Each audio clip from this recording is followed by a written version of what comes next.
क्या आप भी अपने बच्चे को ज़बरदस्ती सॉरी मंगवाते हैं? तो रुकिए, ये सॉरी उसे बेहतर नहीं बल्कि ढीठ बनाती है।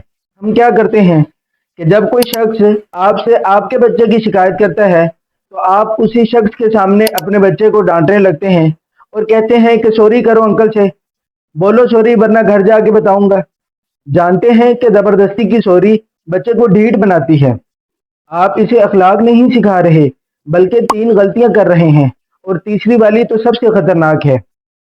नंबर एक, सबके सामने सॉरी करवाते हैं, ये उसके ईगो को हर्ट करता है। नंबर दो, बगैर एहसास दिलाए सॉरी मंगवाते हैं, ये बच्चा सिर्फ जुबान से बोलता है, दिल से नहीं मानता। नंबर तीन, सबसे खतरनाक, दिल में गुस्सा, जुबान पे सॉरी। आप उसे सिखा रहे हैं कि झूठ बोलकर जान छुड़ाओ। ये तीनों गलतियां बच्चे की शख्सियत को नुकसान पहुंचाती हैं। वो अपनी गलती को सुधारता नहीं है, बल्कि आपसे नफरत करने लगता है। बच्चा समझता है कि सॉरी एक जादू है, कुछ भी बुरा करो सॉरी बोलो और सब ठीक। यही सोच बच्चे को बड़ा मुजरिम बनाती है। इस्लाम में तौबा अल्फाज का नाम नहीं, बल्कि एहसास का नाम है।